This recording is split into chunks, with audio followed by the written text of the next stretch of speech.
So thank you so much, Nikesh. I really, really appreciate you being here. I really appreciate it. Such an important book that you like sort of compiled in 2016, was it? God, has it been this long? The Good Immigrant.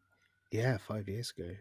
Mad. God, mad. Yeah, it's been like so much has happened as well. So, again, huge thanks for joining me. I'm just going to do a brief introduction and go like straight into it. So, Nikesh Shukla, of course, is the author of the critically acclaimed novel Meatspace, the Costa Shortlisted novel Coconut Unlimited, and the award winning novella The Time Machine.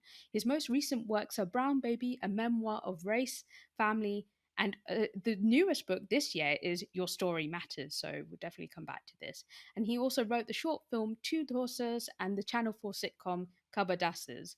And The Good Immigrant itself collects 21 universal experiences, feelings of anger, displacement, defensiveness, curiosity, absurdity, and they look at death, class, microaggression, popular culture, access, free movement, stake in society, lingual, fracas, masculinity, and much, much more.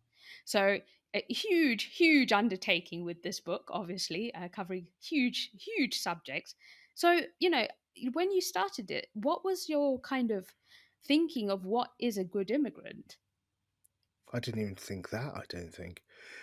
The I mean, it it came about at a very different time in the publishing world, at a very different time in my life, and it's like it's amazing how it has endured. But when we first started doing it, we never thought it would still be a book that people uh like buy thousands of copies of every year, which is really really amazing. I started it because I was just sick of doing diversity panels and I wanted to do something that lasted forever instead of fire off a bunch of angry tweets. And I didn't, when I started it, I didn't do it with any grand political message outside of, wanting to diversify publishing. I hadn't thought about, you know, I hadn't thought about like purposefully or strategically curating it in terms of the contributors and their backgrounds or what they might be talking about. I didn't really give them much of a brief in terms of what they should write, other than Mm, tell me a story that no one else would dare commission. And I do wonder if I had known what it would have become, whether I would have done something differently. But that's sort of useless thing to mm, think about. And if anything, all I can think is for those writers who contributed, it was a positive experience, and for some writers it was life changing. For other writers it was just mm, another addition to their amazing work. And for the readers, whether they liked it or not, or felt a story was missing or not, um, everyone had a reaction to it. And um, I guess you kind of mitigate how people react to a book, whether they love it or hate it. But mm, I've had enough all you want is one person to tell you that a book you wrote moved how they changed the world, changed how they see the world, as that often paraphrased James Baldwin quote goes. And we had like loads of readers tell us that, and so job done as far as I'm concerned. I can never ever,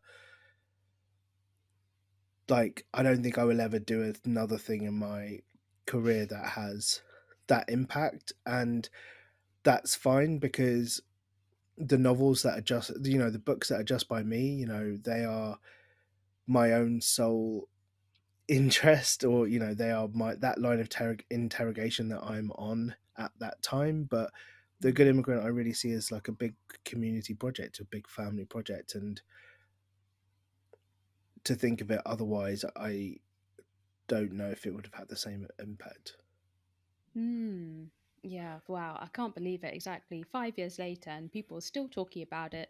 I posted a picture of it recently, and just people were saying, and I genuinely think it's like one of the most important books that came out in the last decade, and people agreed with that sentiment completely. So it had a massive impact, and not just from say the South Asian diaspora, but like from across all the different sort of areas. So it was just quite incredible. But as you say, 5 years has like passed. And so do you think the definition of a good immigrant has changed at all in the last 5 years?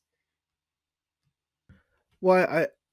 I would argue that when we put the book out, the title was a sarcastic one anyway, and we Mm, were interrogating the need for such fickle binary comparative scales that actually make no sense. And they're always about use. What use of you are you to society? What are you contributing, rather than are you a human being, and how can we treat you like a human being? mm, And I don't think that's changed. If anything, I think a bunch of things have happened in the last 5 years that have, taken us backwards. You just have to look yeah. at everything from um, the Windrush scandal to who was most affected by COVID-19 on the front lines, through to some really, really important interventions on class that have happened in the publishing industry, from Sabrina Mahfouz's Mm, anthology yeah. working it out, to Kit DeWild's Common People, to Dead Ink's Know Your Place. Um, there's been, there's Nationality and Borders Bill. You've had our current Home Secretary build on Theresa May's hostile environment to such unimaginable depths and lengths, to the point where, they are debating whether underwater sonic booms is an appropriate way of stopping people crossing the channel. And you just think that was even a consideration. They had people arguing for and against that, rather than think that is a dystopian idea, like an inhumane one, and one that I think constitutes a war crime. Yeah. So all of these things have happened, and we're still stuck on trying to define what racism is. Yeah. Stormzy says Britain is a racist country, and people go, "How can you say that? We are the least racist country." And as Dave, the rapper Dave, said, least racist is still racist. So we're still Exactly. stuck having these conversations. And I think for me, I've just realized that I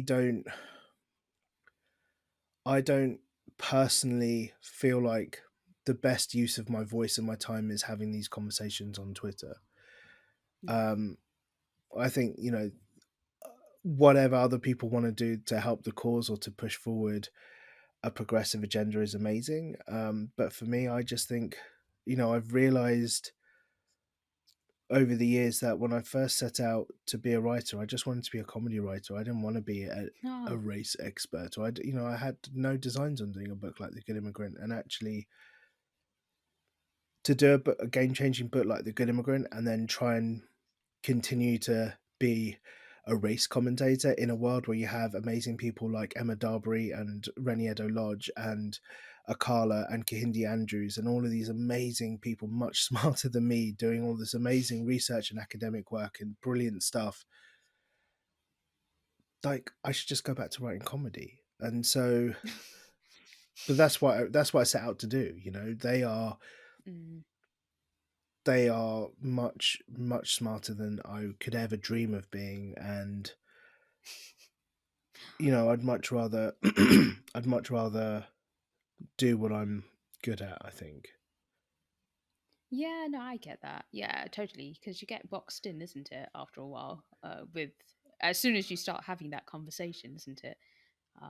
And I was actually wondering because obviously you had your story about Namaste uh, in the book, and and I remember going through obviously similar situations where you wear certain things and you get sort of associated with certain things, and I was just wondering, do you think that kind of appropriation, is it getting better or is it getting worse? Because I've seen quite a lot of really weird stuff over the last few years. Well, it's funny because I think in the 5 years since I wrote that essay, which, as I said, this was a book for the publishing industry and for a certain kind of audience. And the book, the book is an exercise in language, and it's an exercise in using awkwardness to create comedy. And Mm. I think for me, increasingly, I just find that discussions around these sorts of topics, we're still stuck in, like, shouting at people for, like, taking a dhoti and selling it for £200 because it says Balenciaga on it or whatever.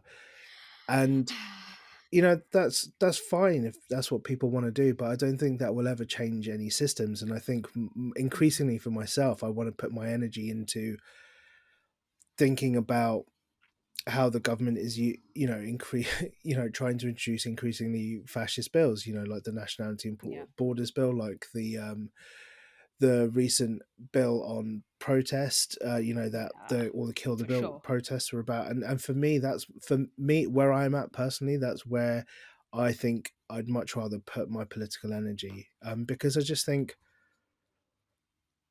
there will always be idiots who do stuff that is going to be Yeah, either thoughtless or ignorant or capitalist and bad intentioned. There will always be, but yeah, the system allows for those people to exist. So I'd much rather be in coalition with people who are trying to dismantle the system rather than, you know, shout at the latest idiot who's being an idiot, because there will always be idiots. yeah. It's so sad and so true, unfortunately. And I remember one of the essays, which was the Vera Chok essay about lack of visibility in sort of the East Asian communities, or just the term East Asian is such a umbrella term in itself, especially in the UK. And obviously during the pandemic, there was just this massive uptick in like violence against people of like who looked a certain way. And and that's the thing. And I was just wondering, like, since the book was released, has there been spaces for visibility for like other people? Because obviously there's just still, I think, a lack of representation. I'm like, what's your thoughts on that? I mean, yeah, I think there is a lack of representation that is happening, but I think, yeah, Vera's essay on the East Asian and Southeast Asian community was absolutely amazing, like game changing. Mm, Like, in terms of the essays in that book that I think changed the most minds, I think that was one of them, because it addressed, encoded into what it's talking about. It's addressing the invisibility and why that exists, and it's phenomenal. It's such a phenomenal piece of work. Like, mm, all kudos to Vera, because she came in and she was like, "This is what I want to do." And there's good. like one thing I'm sad about with that essay, that we couldn't clear some David Bowie lyrics for it. Oh, But apart from that, because it was just too expensive. But like, that book, that God. essay was amazing. But like, it's resulted. What I've seen is, there are lots of really interesting spaces where people can build their own communities. Like, there's just been a new anthology that's come out. I think it's called Hidden Voices, featuring East Asian and Southeast Asian contributors Oh, like Naomi yes. Shimada, and I think Gemma Chan's written one, and like really, really Oh, amazing people. And you have spaces like Galdem, which is an amazing space for women and non-binary people of color. You have all of these places. I think the thing about representation is an interesting one, because I think for a lot of people, they think that representation itself is the end game. And I don't think mm, increasingly, I just don't think representation for representation's sake is enough. Like, um, yeah. people love to talk about how there should be a black James Bond, or, it's time for a non-white James Bond. Whereas, like, we should really interrogate why we need a character like Bond, Yeah. um, it, Who's some kind of misogynistic psychopath. but also, like, it's about state violence, and like acting like an individual who can kill with impunity or without impunity. Yeah, do you know what I mean? So like, I remember when, like, Priti Patel and Sajid Javid were given their cabinet positions in this government, and I saw people Yeah. on Twitter going, if you can put their politics to one side, this is like exactly what we've been fighting Oh God. for people. Our parents can look at them and go, immigrants can rise up through the ranks to hold two of the most important positions in government. Oh I God. understand what these people are saying, but the thing that I can't get past is you can't put their politics to one side, No. because Mm-mm. they didn't, you know, whether they put their politics to one side or not to get to those positions, like, they have acted in the name of white supremacy, for want of a better word, in the name of fascism. They Mm, have utterly trodden over different communities, and I just think it's absolutely banal to go, oh, I just need to. It's just really nice to feel seen. When look at Rishi Sunak and Preeti Patel and Sajid Javid and go, it's really nice to be seen. Like, representation for representation's sake is not what we're asking for. Like, increasingly, like, mm, I think, yes, a diverse room is a progressive decision, but a diverse room isn't a progressive room, and I want a progressive room rather than a mm, diverse room. Do you know what I mean? Like, I just think completely. is I just think we've got to the point now where it feels to me like we're not far from someone saying, "Oh man, I can't believe I'm being deported," but at least the person deporting me was a brown person. You know? Oh, that's so grim. Oh my god. Yeah, I totally agree. I think you're right. Representation for representation's sake just isn't representation still. It's just a different face on exactly the same issue that we've been fighting, which is this immigration issue, anyways. And one of the things I found especially interesting is like the lack of diversity within the curriculum and the whitewashing within like the school curriculum. And I was just wondering, how do we start changing this, because it's a really big issue that we don't get taught the actual truth. Well, I mean, truth is in and of itself an interesting word, right? um, I think. I mean, I'm not an expert here, so I'm going to choose my words very carefully because I know amazing teachers and school librarians and people doing pastoral work in schools who are doing all of this work. I Hmm. think it's important in these conversations around the curriculum to talk about the curriculum and not the people on the ground who are actually doing the Oh yeah, teaching, yeah, and also definitely. to not demean the work that they do to try and make those classrooms more engaged with the issues. Like, there are amazing teachers out there. Like, writing YA, one of the best parts of my job is to go and do school Mm. visits, and I get to meet amazing teachers doing really cutting edge work, really like subvert. I'm not going to name names in case any government officials are listening to this, but like to subvert the way that the insistence of like nationalism as an agenda within the school curriculum, which Hmm. I do think is an issue. I think the Yeah. main thing for me is the main thing for me is just ensuring that.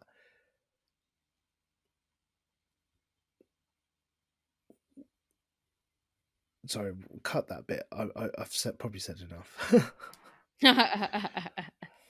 No, I totally get it, because my mother's been a teacher for like 30 years, and it's not the teachers. It's not the teachers that are a problem. They're just the messenger, unfortunately. And the curriculum is obviously being changed from the top, which is always really tricky. And obviously the subjects are being changed quite a lot in terms of what is being taught. Languages being thrown out and things like that. Arts and culture basically being thrown out. So yeah, no, I totally understand. It's not the teachers. It's just it's such a shame, but and I was just kind of wondering, because there was so much about, obviously childhood, people's childhood within the book. And, I think Himesh Patel talks about being one of like only two Indians at his school during like doing his GCSEs and A levels. And, how do you think that has changed or not changed? And do you think it's going to get like worse with Brexit? Because, obviously there's been a bit of an exodus in terms of a lot of people leaving the country, and I'm just wondering whether we'll still have more of like a mixed group in schools. I confess I'm not an expert here, so I couldn't answer that question with any authority. I'm afraid. I'm so sorry. No, that makes total sense. And what about yourself? Do you think like were you kind of forced to hide your identity as at all as a child? Like, being Asian, or did you kind of try and mix it a bit and be like Brits, you're British Asian? I don't know. I think it was probably a bit more complicated than that. I think I spent years. I just spent years not being myself in front of people because I just felt pulled between lots of different backgrounds, and it wasn't always because of my brownness, although that was a contributing factor. But I don't think I was in the right space to really understand or explore different parts of my heritage and what that meant to me. And um I think that's an exploration I didn't really start to engage with until my 20s. And so by that point you're sort of on the back foot because you feel like you've come to it quite late. Mm, um but I did spend a lot of my teens not really knowing who I was, and kind of just floating about, but I don't think I was sort of mindfully doing doing it or not doing it. mm. What do you think kind of the effect was then, like later on in life when you've had to kind of live it like that?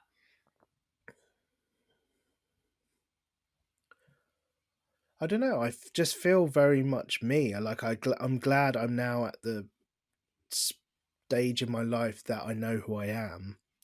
Whether I Mm, like who I am is is a question that my therapist will be asking me next week.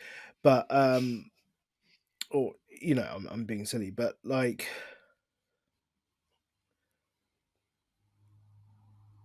I feel comfortable in the decisions that I've made across the years because they've all got me to where I am now.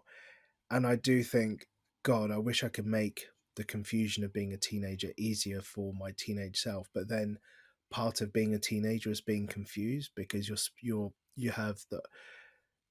have so many different visions of what your world could look like based on where you are in life and what your socioeconomic mm, factors are and who you're surrounded by and all the rest of it. That part of your journey to self is being confused for a few formative years. That's why there are so many coming of age books and coming of age films and mm. like um TV shows, because that is just a very formative part of people's lives. Yeah, for sure. Is that why? Do you think that's where sort of Brown Baby came about then? Well, Brown Baby came about because I'd spent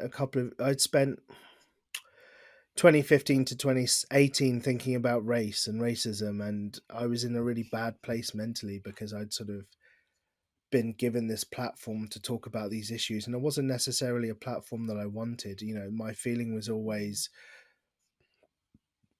people always wanted the editor to come along to these events, and I sort of felt like if I said yes to all of these events, then I could bring the smarter contributors along with me for the ride, and they would get to talk about mm, all the smart stuff, and we'd get to do the gigs. And the thing was, I had young children at the time, and so I would go mm, and do these events, and then I would sit on trains all the way home at like 1, 2, 3 in the morning, while all the other contributors would stay wherever the gigs were and sort of hang out and have a drink and a laugh and decompress and go, oh my god, that Q&A bit was insane, wasn't it, and all that kind of stuff.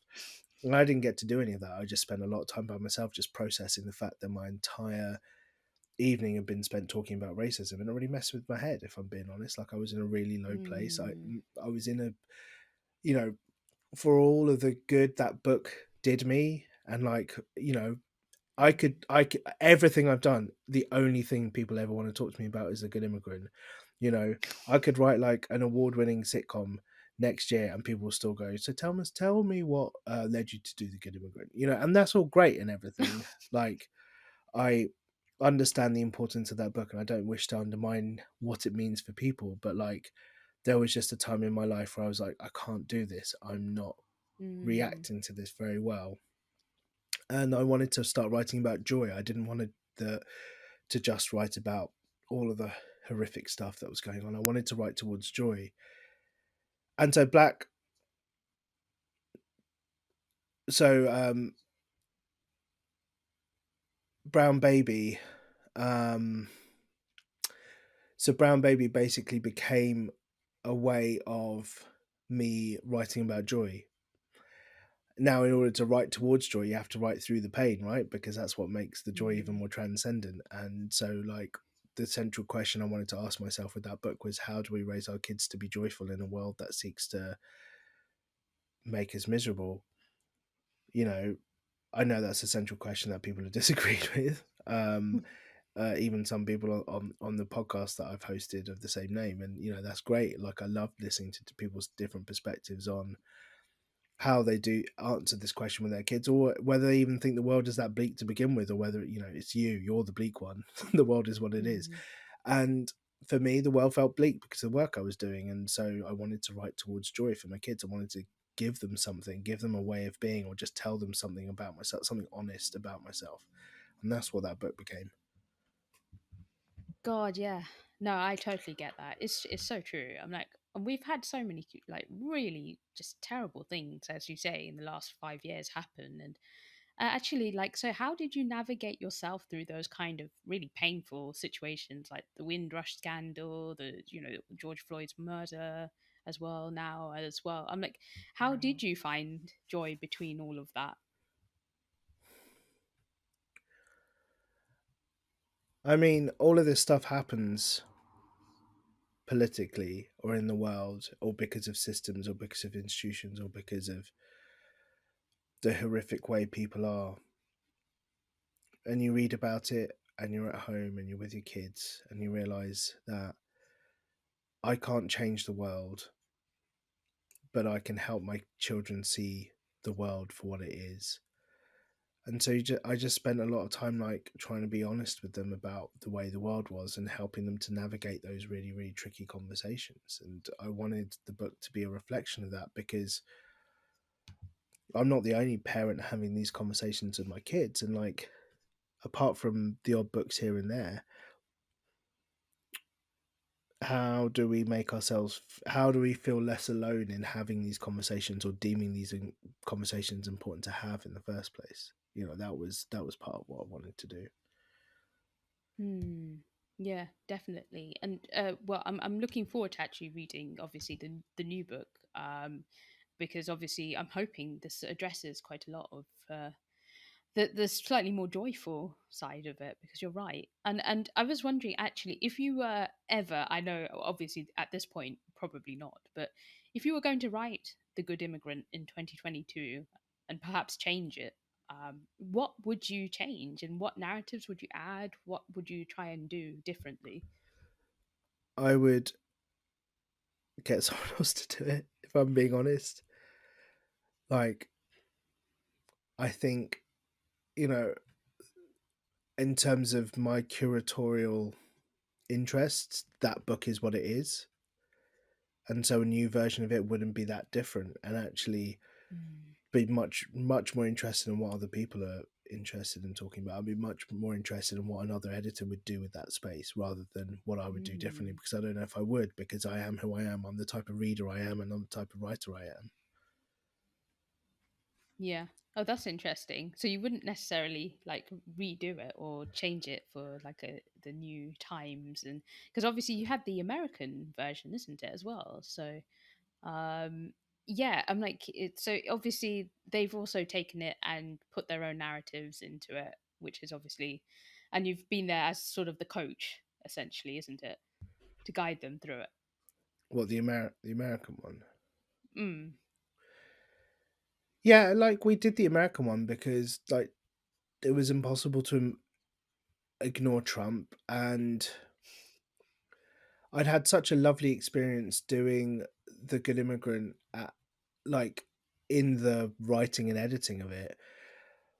And there was a window of time where that book had had the impact it had, and I thought there's other things I could do. So I used it to help set up a literary agency. I used it, Mm. to try and expand the possibility for writers of color by doing a journal, instead of where people could write about whatever they want, not just race and immigration, called the Good Journal. Mm. We did 4 issues. I got different editors for that, because I knew that if I was the sole editor for those 4 issues, it wouldn't be much different to the Good Immigrant. And, like, I Mm. don't want, I'm my tastes are very subjective, and I want to expand the possibility of what a writing career looks like for writers of color. And I look at the roster of those four journals and what those writers have gone on to do, and that's really amazing. And we did an American version because American writers kept saying that they wanted one, and I thought, okay, we'll give it a go. But that and we only did that because one of the contributors to the original book was now living in America, and I trust her, and Mm. she and I have a very very deep creative connection, and so I only did it because she wanted to do it. Ah. Um, and we found a great roster of writers. But like on a weekly basis, I get asked, "Will you do a German one? Will you do an Australian one?" And I just think you don't need me to do it. You're Mm. like there is a Dutch version of the book that a bunch of people decided to do, and they asked me Ah. if they could use the same name, and I said I have no copyright over the name. It's not my term, you know. Ah. And so they've called it the Good Immigrant. Uh, but like it's important to recognize that as an editor, I'm not an objective editor who like gets a heap of submissions in and picks the best. I'm an editor with taste and not taste, but you know what I mean, like specific taste. So Yeah. my instruction to writers was don't always try and make me feel sad, or don't always try and make me feel angry. Push for a joke. I'm a comedy writer. Mm. That's why a bunch of those Yeah. essays are funny. Mm. And so almost doesn't really matter what I would do differently. Like Yeah. a different editor would come in and do something completely different, and that's exciting. And if anyone wants to do it, then they should just do it. But we also kind of have to look at whether continual anthologies really ever push the conversation forward, or whether they really Mm. push the careers forward for writers. Like I think they can do, um, for sure, but it really depends on who's editing and what kind of community they foster. Basically, an anthology is a really, really hard endeavor. It's not an easy piece of work. And I worked Mm. really hard to create the right atmosphere for those writers. And I'm really proud of it. And I Mm. could never do it differently and have the same thing that would be as loved as this book is. It just is what it is. Mm. Like, a bunch of things just aligned at the right time. There was no science behind it, there was no like methodology really. And whenever people have asked me for advice for their own anthologies, I've always been like, right, yeah, it's like probably 60% luck. Mm. So, did you approach the people that actually sort of contributed, or did they approach you? No, I approached them, Ah, oh, I see. Wow, gosh, yeah, but great, great selection. I didn't really approach them. I approached a lot of people, and I approached a Mm. lot of people, and the people who were in the book are the people who said yes and pitched an idea and turned in a draft and did their edits in on time. There are people who fell by the wayside along the way the whole time. That book could have had Wow. 40 essays, it could have had 30, it could have had 21 writers, and they'd be 21 completely different writers to the writers who are in the book. That's what I'm saying. Like, the book is what it is. Like, Wow. it's sort of like futile for me to imagine it any other way, because Hmm. that you can guarantee that it would have had the impact it had. Wow, that's amazing. Okay, it really is like kismet, isn't it? Jeez. And I was wondering, like, did it help you at all, like, to build spaces like for like Asian writers and or just British writers? Because we are British writers, but would you say there are more spaces now for writers, more creativity for like South Asian writers or British writers? What do you think? Well, I think it's always been there, like they just didn't necessarily weren't trusted by the publishing machine to be published. But those writers, they didn't read the book and go, aha, space has been made, I shall start writing now. Like, they've Mm. always existed, they've Mm-hmm. always been there, they've always either gone unpublished or been in on independent presses or small presses, or like, been on submission for years and years and years, and no one really taken interest. So like, a bunch of things happened in those years that have created space and more opportunity for South Asian writers. But like, we didn't make it. Like, there was loads of Mm. things. There was like an industry wide conversation that had been happening for years already. There was our book. There was the launch of the Jalak Prize. There was just Mm. you know, statistics and various reports that like spread the word we're doing. The existence of amazing organizations like Media Diversified and Galdem and Mm. Burn Roddy and all Skin Deep and all of these amazing places, like all the way they have been making space for people to do what they want to do. Like the danger with doing a book like The Good Immigrant is everyone just thinks that writers of color just want to write about race and immigration all the time. And that's why we did the journal the way Yeah. we did it, because you know people contain multitudes. But like regardless of like I look out at the landscape now, with specifically thinking about South Asian writers, and I think about collectives like Four Brown Girls Who Write, and how one of them, Sheena Patel, has written a novel that's like one of the Observer's top 10 debuts of the year. And I think about Neil Patel, who's a writer from the States, who's just written this amazing family drama called Tell Me How to Be. And um, just looking around the room to remember remember all these amazing things that have come out, like um they're not, my brain's gone a bit blank. You know, you've got memoir, like best-selling memoirs by Anita Rani, and you've got Amir Yeah. Srinivasan writing The Right to Sex, which is like one of the best books about sex and consent and Me Too and feminism that's been written in like the last however many years. And you've got like really mainstream commercial fiction by Mm. comedians like Ojla coming out. And yeah, of course, there's so much stuff happening. And that's, you know, what's great is like before you read all of the books by the brown people because like there was a dearth, and like they weren't always for you, but you supported them because it felt Mm. like you had to. But now, like, because of my specific taste, I can like pick and choose what I want to read, and you know, that's how it should be, you know. Yeah. Yeah, for sure. And it definitely feels like that. You know, when do you remember when we were younger and there would be some kind of South Asian program or South Asian actor on TV, and you'd run to see, change the channel, see who it is, and you'd end up just watching it. And that's kind of I think it's changed, hasn't it, finally, in terms of the publishing landscape, for sure. Because I love seeing the ones that you kind of highlight on your Instagram as well. Lots and lots of great writers, actually. And I think you've mentioned a few of those. So maybe the tide is changing. Who knows? What do you think? The tide is ebbing and flowing, you know. Hmm.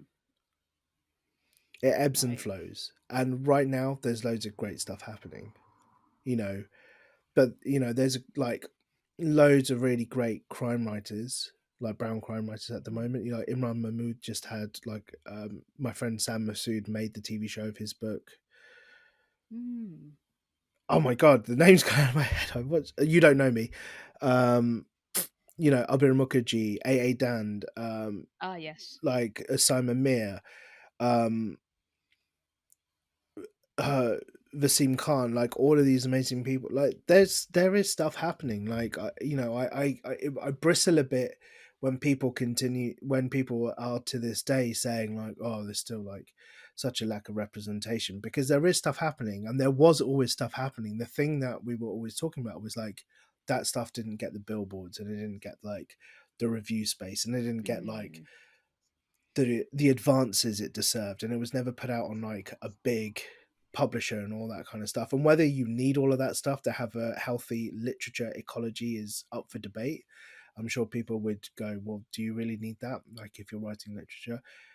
But the point is like those books and writers have always been there, and like even more so they're there and being put out by quite mainstream publishers. There isn't a dearth. Like there could always be more. Like I'd love to see more experimental fiction being put out by writers, or more brown and black writers, more writers of color writing creative nonfiction that is not about race. Like that would be really interesting. To what lens Hmm. can they cast on the world that isn't just about race or migration? While those books are Hmm. important, I want to see other stuff, you know. So like, yeah, there is stuff happening for sure. Totally. And obviously, you have your new book coming out as well. And would you say that's starting to change that, because you're not like necessarily addressing, exactly as you say, the usual race and things like that? Would you say that it's different in that way, that you've got that space to do that? Yeah, yeah. Like my decision to write a book on writing is for multiple reasons. Like I teach and I mentor. I mentor a lot of writers. I also teach, and I workshop writers, and I ran loads of workshops during lockdown. And I love, when I meet up with writers, we talk about craft quite a lot. And yet, when you're a writer of color, you're never asked to come and talk about craft. And craft to me is really, really important, right? So you're always asked to go and talk about diversity and whatever that means. And when I started teaching on a creative writing course, having been the kind of person who was like, these types of creative writing courses are actually very prestigious things Mm. for people who can afford them, um, I decided to take all of my course notes and make them free.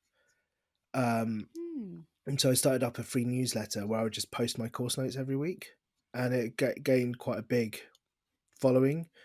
And so my editor for Brown Baby was like, "Do you want to turn this into a book?" And so like part of my reason is like how many writers have, because creative writing teaching is very much centered around like a specific way of teaching creative writing. And Matthew Salassis wrote this amazing book called Craft in the Real World that kind of seeks to de-westernize create the way we talk about and teach creative writing, and I love it. It's amazing. And so I wanted to write a book about why we tell with stories, and what the function of telling stories, and what our intentions in telling stories are. And here are some very easy to read guides to structure and character and dialogue and all the rest of it. But here's also how you can harness your instincts. And mostly it's because like we don't get to talk about craft very often, and I wanted that to take that opportunity to talk about craft and why it's important to me. But also like a lot of those craft conversations, they can get very, very intellectualized very quickly, and I just wanted a really super accessible book on how to write. Or like none of it's didactic, none of it's this is the only way to write. It's much more like a critical friend, like trying to help you through some stuff. That's awesome. I need that. Are you kidding? I overcomplicate things in my head when I'm writing, for sure. So I'm like, I really need like something really kind of structured. Otherwise, I just start faffing and just going, oh no, maybe I need to add this. I need to add that. So that's actually really helpful. So I'm gonna check it out actually. Whereas it's Yeah. not a book that will help you get published, and it's not a book that will help you write a perfect No. sentence, but it's a book that will tell you why that sentence needs to be in that story. Interesting. That's really interesting. Yeah, no, I'm definitely going to check it out. Yeah, so thank you for that, because this is what the world needs after all. And I think books come out at a time when the world just needs it, and it gets the same kind of atmosphere and sort of reception because it's just the right time. So perhaps the your story is also just in the right condition to come out as well. Lots of great artists and writers publishing incredible works at the moment. So yeah. So Nikesh, if you don't mind coming back in a few months, so we can chat about your story as well, I would love to do that as well. So thank you so much for joining me today and like sharing your time and your experience, and your very, very candidness and frankness about it. I really appreciate it. So huge thanks.